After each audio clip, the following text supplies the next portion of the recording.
Hello, and welcome to our Youth Apprenticeship Mentor Training. This is a guide in general for our new mentors who will be guiding our Youth Apprenticeship student employees through their program. So thank you for joining us, and we are happy to have you. This is a module that has been developed to provide you some tips and strategies to mentor in the workplace to help create positive experiences for your students working in your business. Again, we're happy to have you here. This is really just the tip of the iceberg. So if you need more information or are requiring further training, please reach out and let us know. We're happy to help. Our information is going to be available at the close of this presentation. So just to start out, we just want to share with you that the Youth Apprenticeship Program is a program that has been in place since 1991. And in the state of Wisconsin, it is organized through the Department of Workforce Development. Department of Workforce Development is a state of Wisconsin organization, and they really focus in on labor markets. So what they do is they create grant opportunities for consortiums to write for the grant and follow the protocol and expectations of the grant in order to fund and support the program to make it available to students in your region. So this is how the program becomes available to you and to your region. So we are happy to support some consortiums through the work that we do, and happy that the Department of Workforce Development partners with us in this venture.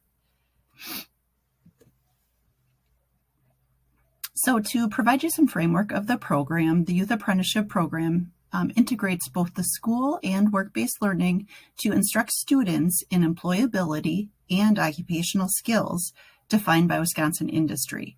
Local programs provide training based upon the statewide Youth Apprenticeship Consortium curriculum guidelines endorsed by business and industry.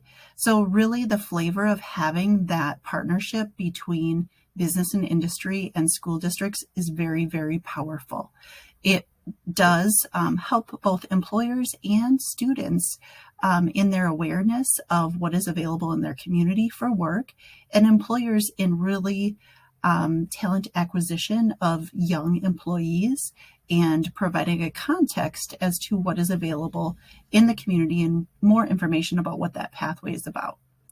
So the program does involve skill standards that are required to be provided to student employees and evaluation of those skills while a student is on site.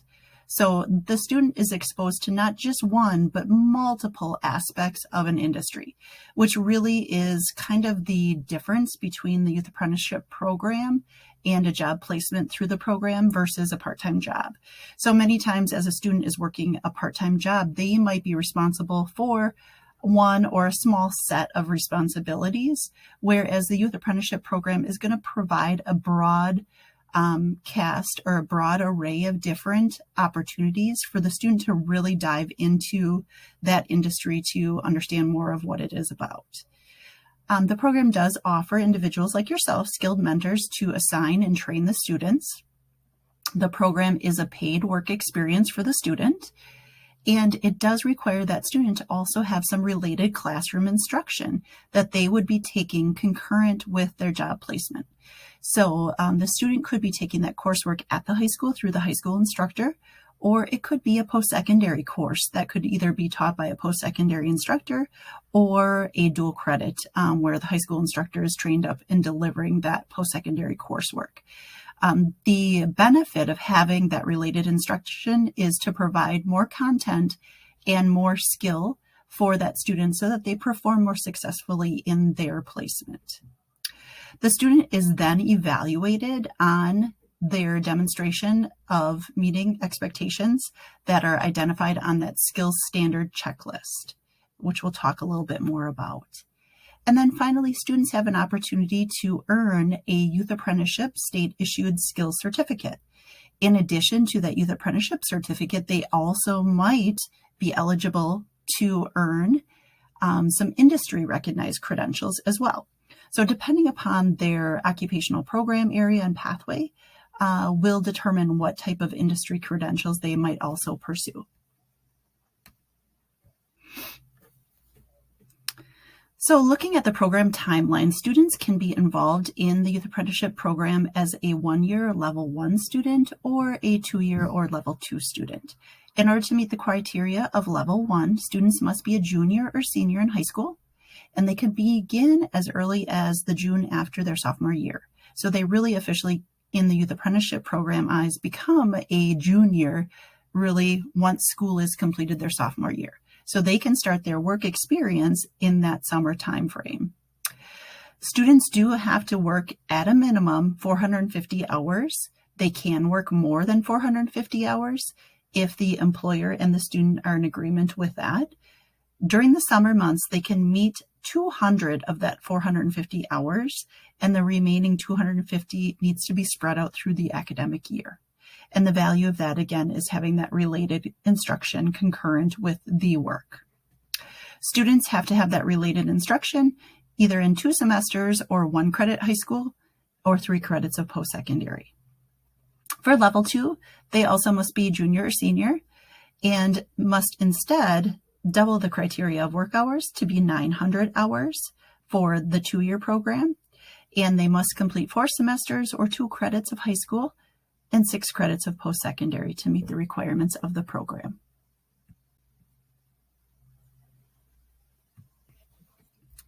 The Youth Apprenticeship program is organized under occupational clusters. These clusters are the career clusters that are recognized by the state of Wisconsin. Out of the 16 state clusters, currently the Youth Apprenticeship program does recognize 11 occupational clusters with a newly added 12th cluster available in 2022-23, and that's the utilities cluster. So as we think about this organizational structure, the occupational clusters are actually the program area, if you will, that a student might select. And underneath those organizational or occupational clusters would be pathways. Those pathways would drill down into more specific content knowledge that the student might be interested in, and then might have that job placement and that related instruction in. So a great example would be if I am a high school student and I'm interested in architecture and construction. There is an array of different pathways under architecture and construction, and I might decide that I am interested in electrical fundamentals, and so I am choosing electrical fundamentals as the pathway under the occupational cluster of architecture and construction. That electrical fundamentals pathway is going to then give me some prescribed competencies that I must meet under my placement. So that is going to be useful to me as a student, as a mentor, and as an employer to really help frame up how I am going to provide an educational and work experience for that youth apprenticeship employee student.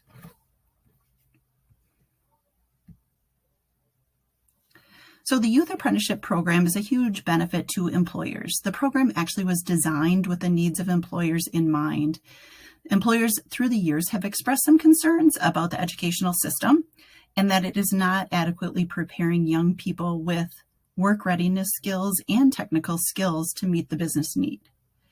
By working with youth apprenticeship students, you can make an investment in young people in your community. You will have a dependable recruitment pipeline to an entry-level workforce that can be used to increase workforce diversity and also provide supervisory opportunity for staff. So much like yourself as a mentor, you have an opportunity to provide some leadership guidance to these youth apprenticeship mentee students. You'll be directly involved in the economic development efforts of your community, as well as becoming part of the creation of highly skilled workers. This is really an excellent point in any public relations marketing approach. So as you think about these youth apprenticeship students, you might have 1 or 2 students that are placed with your company or business, but in reality, there's so many more folks that you're touching in the community other than these 2 students. So thinking about this, these students have friends, they have siblings, they have parents, they have aunts and uncles. Thinking about the conversations at a graduation party about their experiences in youth apprenticeship. That is going to definitely generate into many different conversations, and it's going to really market your business in a positive way. We've had students that through youth apprenticeship, adults were actually their eyes were open to considering maybe a different career change or maybe opportunities within a placement that a student had through Youth Apprenticeship. So certainly it is a pretty powerful tool beyond really the reach that you initially think. A unique opportunity through Youth Apprenticeship does provide added incentive for participation in the Youth Apprenticeship program, both for the employer and the student, with the competencies that are directly related to the Wisconsin National Occupational Skills Standards. Employers also play a very active role in improving the quality of workforce by helping develop those standards. So you as an employer, as a mentor, or as a leader within your facility might be tapped when we update skill standards for our pathways to say what has changed within your business and industry, whereas we might need to adjust those experiences for those students. The other great thing that is created through this program is really the employers develop a relationship with the local district, the high school. Lots of ways that business and industry and education can connect, but this is really one nice door opening way for that relationship to start and for more opportunity to really develop from there. So some of our business and industry partners have some hesitation at times or some question about what are the legal concerns or maybe barriers that might be in place for the program.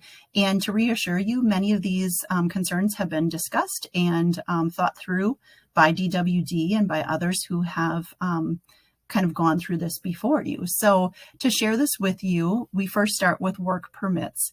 Because the students need to be juniors or seniors, many of them are going to be at least 16 years of age, if not older.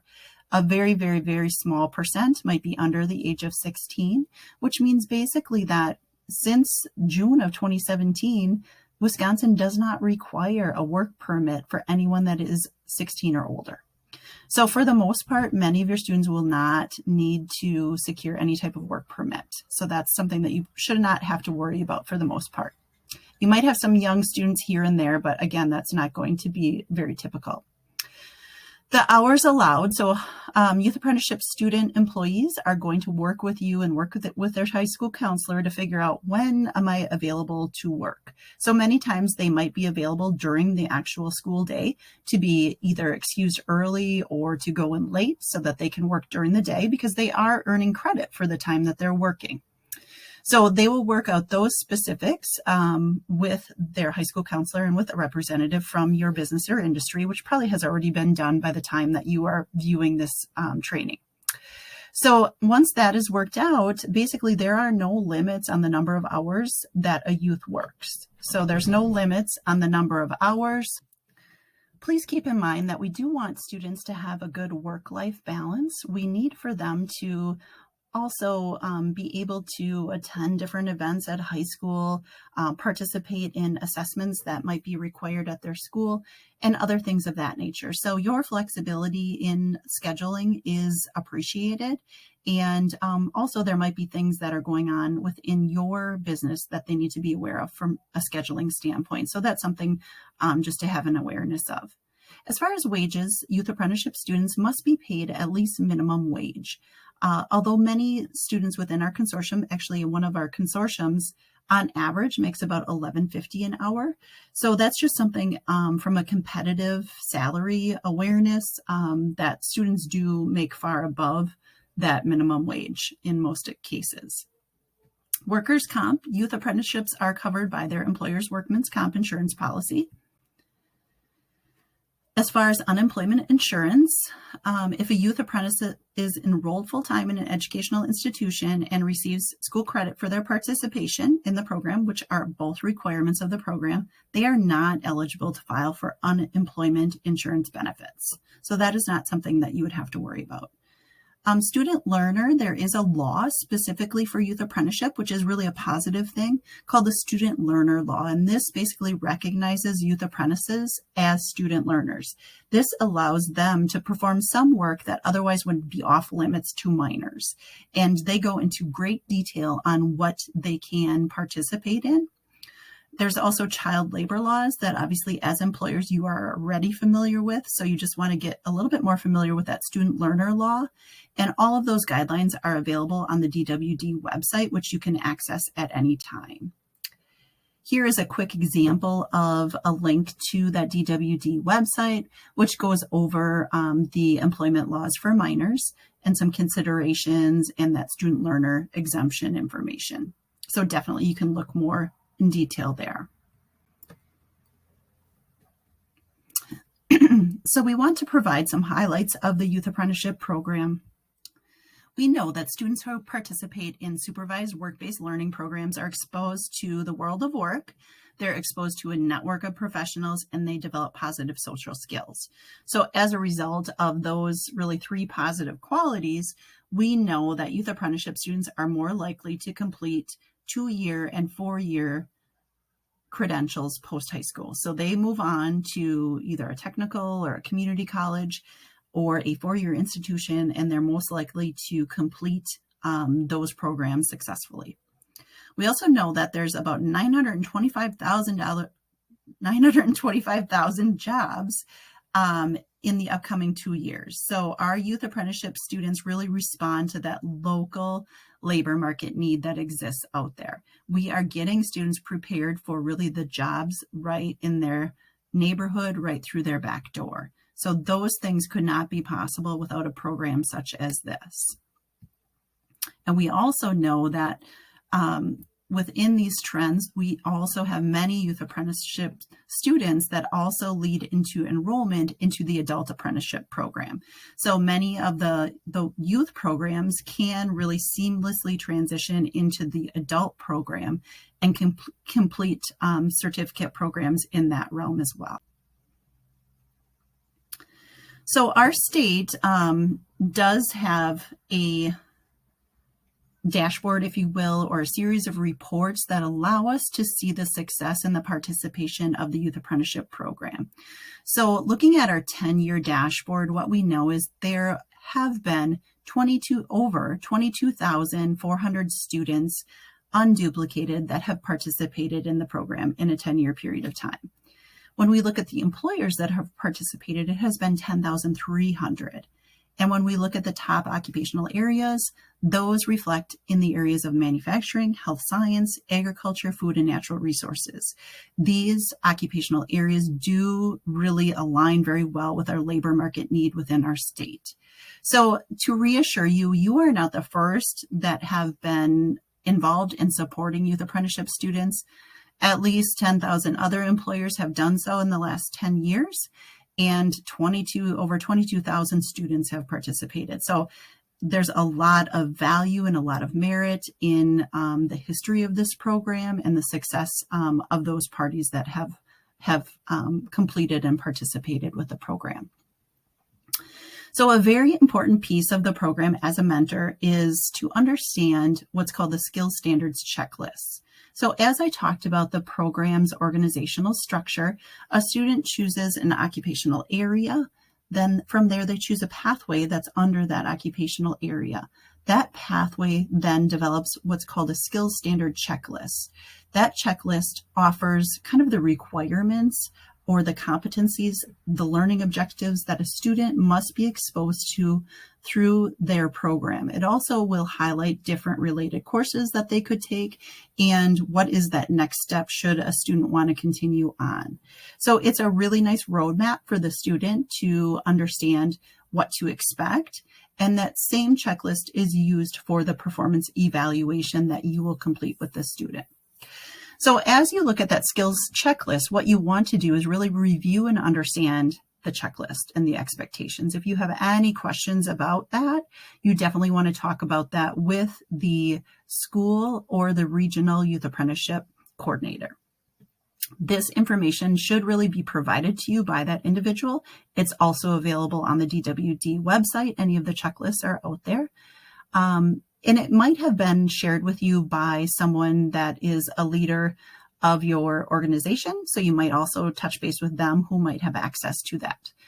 Also be ready to assess that youth apprenticeship student on the performance that is identified on that checklist. Maybe you're putting together a training plan and a timeline to make sure that all of those things on that checklist are going to be experienced, and you'll have that evaluated within that year's time period that you have with the student. Make sure that you have scheduled at least 3 times a year to review and give feedback to that student. Not that that's the only time you're giving them feedback, because you want to do that on a more consistent basis, but in an organized fashion that you're using that checklist to do so. And many times the school coordinator or the regional coordinator will be a part of those discussions. Make sure that you reach out and communicate proactively with that coordinator, either again, the school or the regional coordinator, with any questions or concerns. We want to make sure that we are addressing any issues or apprehensions or concerns really before they become problems for you as the mentor or for the student. So please proactively reach out to us. So as we look at that checklist, let's just dive into that a little bit deeper. So going with the example that I mentioned earlier on the architecture and construction occupational area, and then drilling down to that electrical fundamental skills checklist. So as you can see, this is an example of kind of that first page of that electrical skills checklist. So what it is telling us is that the student needs to complete a total of 15 competencies and a minimum of 1 electrical competency specialty. And as a part of the program within year 1, they also need to complete first aid certification in OSHA 10 or OSHA 30. So as an employer, it is imperative that you make sure that those students have those certifications experiences, because that certificate is actually something that will be needed to be submitted to DWD through that coordinator. That school or regional coordinator will submit that to DWD once completed by the student. So that's something that is a piece that you need to be aware of. So when we're looking at those competencies are going to be listed specifically for each pathway. So again, here's the example. That student needs to have at least 15 of the competencies for the fundamental competencies, and then they have to have 1 specialty competency completed. So we have 1 through 15 that would need to be met, and then we would choose one of the options from 16 through 20. And then that is what we're going to use again for that training plan and for that performance evaluation for the student. So it very nicely lays out for you what type of experiences the student should have. So let's talk a little bit more about your mentor role. The mentor role is super, super critical to the success of students. Without you, you are kind of that guide for the student through their either 1 or 2 year program. We really focus on making sure that our employers choose quality mentors. That's why you're here with us today. You are defined as really meeting the characteristics and the qualities of being a good mentor. So some of those qualities are going to be building that relationship and being welcoming to the student, supporting their learning, and being a model to encourage good communication, being proactive with us as the coordinators, and leading by example to the youth apprenticeship student by behavior, and also demonstrating safety. So those are all key qualities. So as you're thinking about, oh gosh, how do I even start with this student? You might just pause and just reflect upon some of the things that you have experienced as a new employee. We were all new employees at one given time, or maybe a couple times in our careers. So some things you might ask yourself are, were you nervous when you started your new job? If you were nervous, did you have an adult or a veteran that kind of helped ease that anxiety and helped you learn your new job? Did someone give you feedback? Did you receive safety instructions? Or did you just kind of guess? Did someone share with you an employee handbook?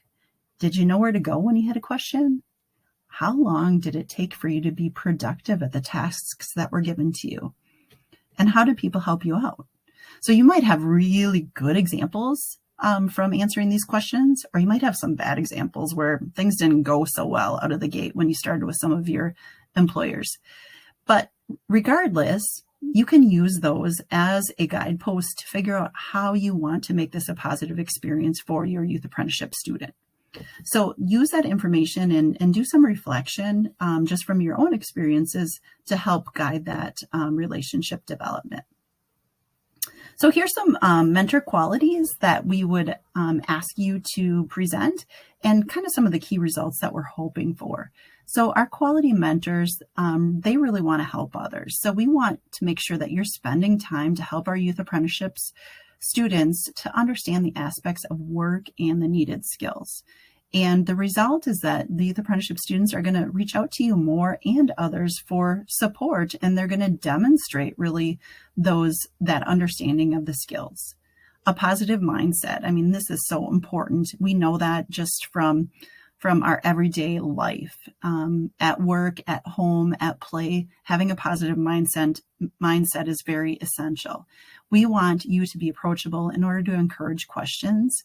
And we want that youth apprenticeship student to really not be in a threatening environment. We want it to be a comfortable, warm, welcoming environment that is going to help them openly ask questions and understand the job requirements and the work environment expectations. We hope that you can show empathy to your youth apprenticeship student, knowing that we were all in, an entry-level position at one point in time, and that we can think back and remember what it was like to be in their shoes.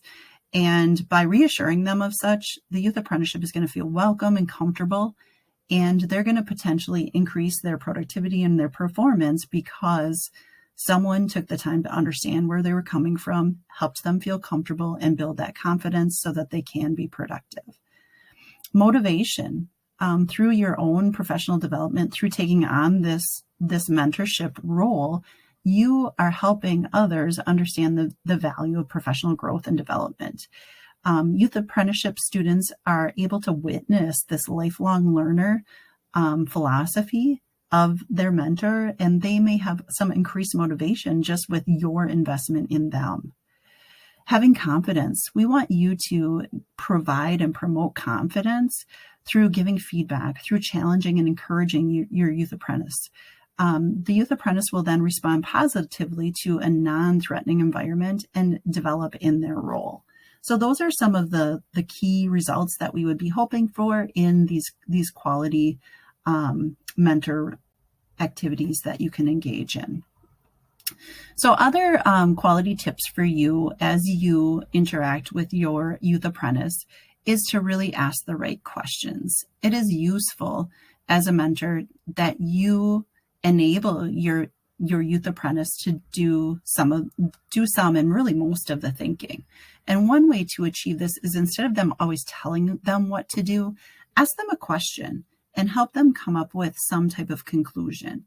Really open-ended questions are the best so that they can critically move through that process with you. Observe their progress. You'll need to be able to objectively observe their skills and abilities being implemented and provide them feedback on these. We want you to be motivating and encouraging, ensuring that through your support, the youth apprentice is motivated towards their learning and feeling supported, even when things don't go as they should, because we know that they won't.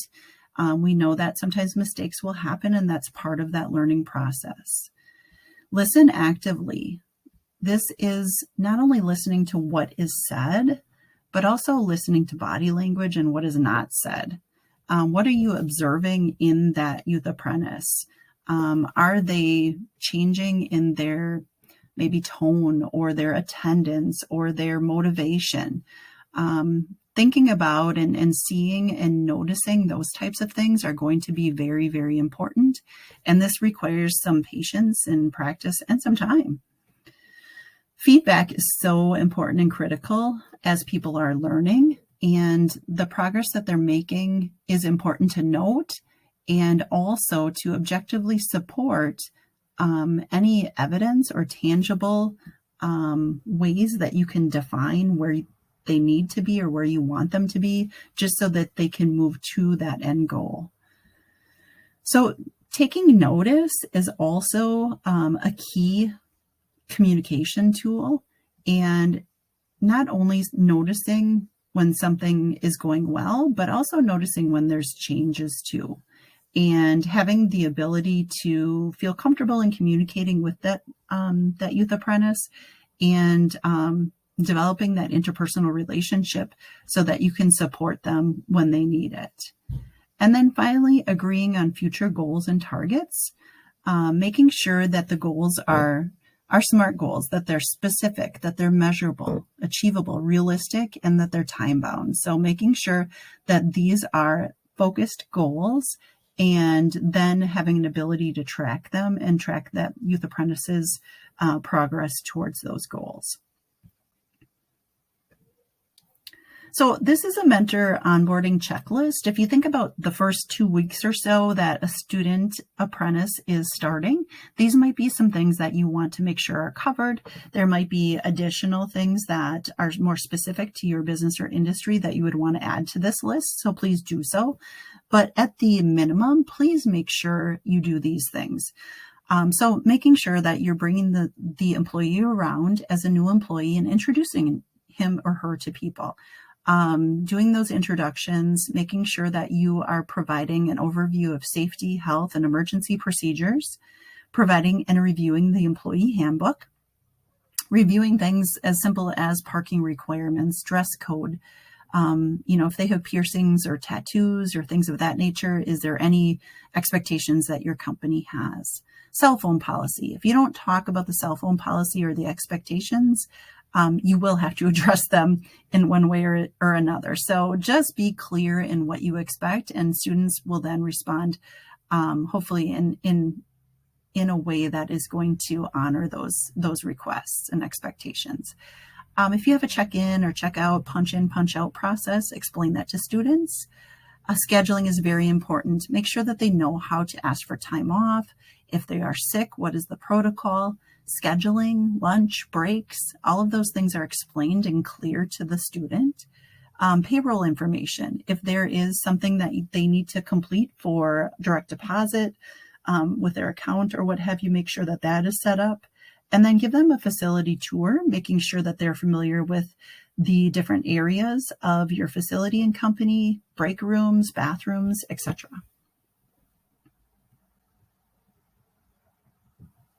So some other action items that you are responsible for as the mentor that you want to make sure are covered throughout the program is really developing that training plan that's going to align with that skills checklist. We talked a little bit about that already.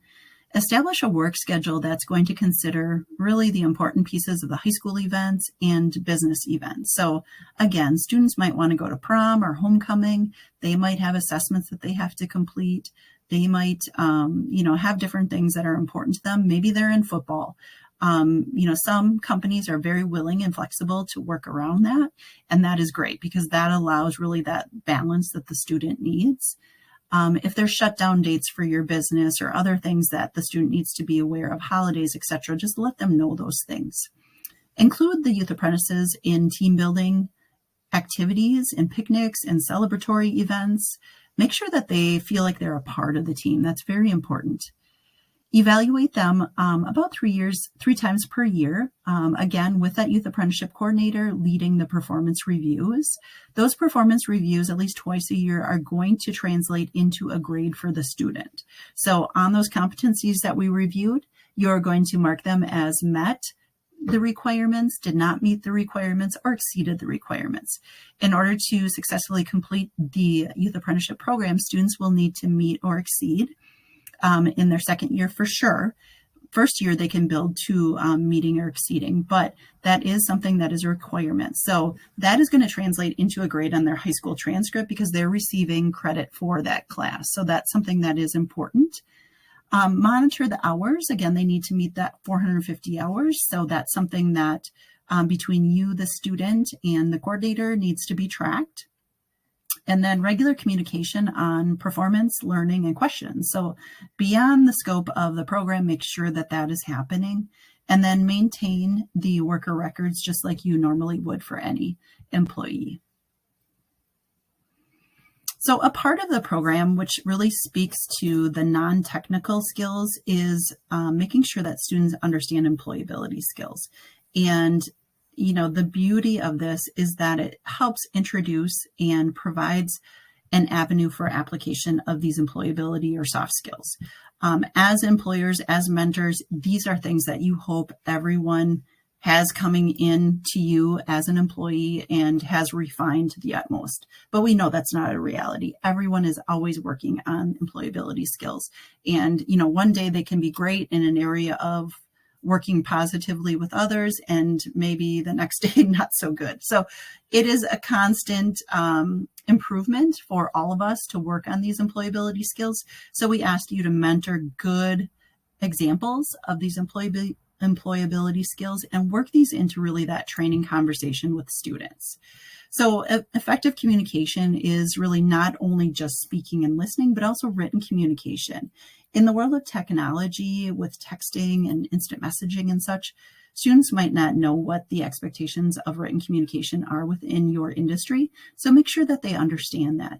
Make sure you are checking the students if they are showing or demonstrating poor gesturing or body language. Make sure they understand what that is conveying to others and use that as teachable moments. Make sure that you're clear in your communication, that the student is clear, and that they're also organized in communication. Academic and career industry knowledge. We want to make sure that the student has an understanding of the industry overall. Through this experience, they should be learning more, and that training should be exposing them to the industry. It also is going to expose them to specific skills within the industry, and that's where you come in as the mentor, and as other trainers are working with these students. They are going to explain a task, they're going to demonstrate a task, then they're going to ask the student to actually perform the task, and then they're going to give that student feedback and allow the student to ask questions about the task. So that process is a process that you're going to go through anytime the student is really starting and learning something new. And sometimes you'll have to repeat that cycle, a couple of times as the student is learning. So be patient, please. Positive working relationships. We want students to be respectful, compassionate, appreciative, collaborative, problem solving, working together to meet goals. So not working only specifically on personal goals, but working as a team on team goals as well. Professionalism. We want people to collaborate, maintain composure under pressure. We know that's hard for everyone. We love someone who is going to demonstrate integrity and adaptability, be flexible, show initiative and self-direction, and also be goal-directed. Other employability skills that are also very important are customer service. Not only customer service from a direct interaction with that customer, but customer service from the quality work and quality goods and service delivery. So very important. Teamwork, making sure that students understand conflict resolution. Ultimately, conflict is going to come up. How do you work through that? How do you demonstrate that to your student, youth apprentice? Working cooperatively and valuing individual differences to achieve that equity, diversity, and inclusion that we all want in our environment. Critical thinking, making sure that an environment exists for the students to take risks, to problem solve, to learn from their mistakes, and also innovatively create solutions. There's also the aspect of ethical, legal, and safety and security. So this allows students to ask questions, reflection, discussion, and some devotion to safe practices for employees and for customers. So one of the things that you might want to think about as you are working with students is that we all come from potentially different generations. So currently we have 5 different generations that might be at play in the workforce. Predominantly, we are going to have folks from our millennial generation and also our Generation X. And when we think about that, we have to know and understand that each generation is going to have some different qualities, some different experiences, and some different motivators that are going to interplay well, and some are not going to interplay so well. So I think of myself, I am from Generation X. So if I'm working with a youth apprentice, I'm working with someone from Generation Z. There are some similarities between the two, but there's definitely some differences. One that I can point out is communication. So as a Gen Xer, I'm used to effective communication, and I'm not afraid to call someone or talk to somebody face to face. Now, our Gen Zers, that's the last thing that they're going to do. They're going to depend on technology first to orchestrate a conversation. And if that is something that is not acceptable within your organization, then we need to demonstrate that and make sure that our youth apprentices understand that. Because otherwise they're going to have kind of a natural go-to method of communication because that is what they're used to and that is what is acceptable. So that's something that we just need to maybe think about as we train individuals. So as we look at this information, 84% of the Gen Zers do expect to have a formalized training. So make sure that, you think about that as you're working with this population. Now, keep in mind that we are all individuals and we're not all going to take on or be able to generalize everyone into this category of generations. But it is just a piece to think about and understand as you're moving forward. The other piece that I thought was very interesting is when we think about how we categorize or think about relationships or interactions or connections. Baby boomers oftentimes think of things in a very compartmentalized manner. They think of a hierarchy, much like an organizational chart, as is depicted here in our graphic. As they think about communication, they think about who should I communicate? I should communicate with a person that is just above me in the chain of command, if you will. When we think about Gen Zers, they do not think at all in a hierarchy type approach. They are thinking more in a fashion of connections with many others in all different ways. So you kind of see this depiction that is shown here where they have connections all over the place. There's no hierarchy involved. There's no order. It is just a connection because it is a personal connection. It's kind of focusing on their creativity, on their entrepreneurial nature. And that is just something that is kind of more of a comfort zone for them versus our baby boomers who think kind of more in the boxes and more in that organizational structure. So just an example of just some different philosophies and approaches. Another thing that you can think about is what motivates teens. Maybe you're a mentor who is also a parent of a teen. Lucky you. I am also a parent of two. It's fun. But we have to think about what motivates teens. And, one of the things, and it sounds very self-absorbed, but many teens are thinking about what's in it for me. And what we have to also think about is, it takes until a person is 24 years old for their brain to be fully developed. So these folks that you're working with are definitely in a process of development. So do they think about themselves first? Yes, sometimes they do. And they think about out of this situation, this program, this task that I'm completing, what is in it for me? So sometimes you have to break it down and define things in that way to motivate them.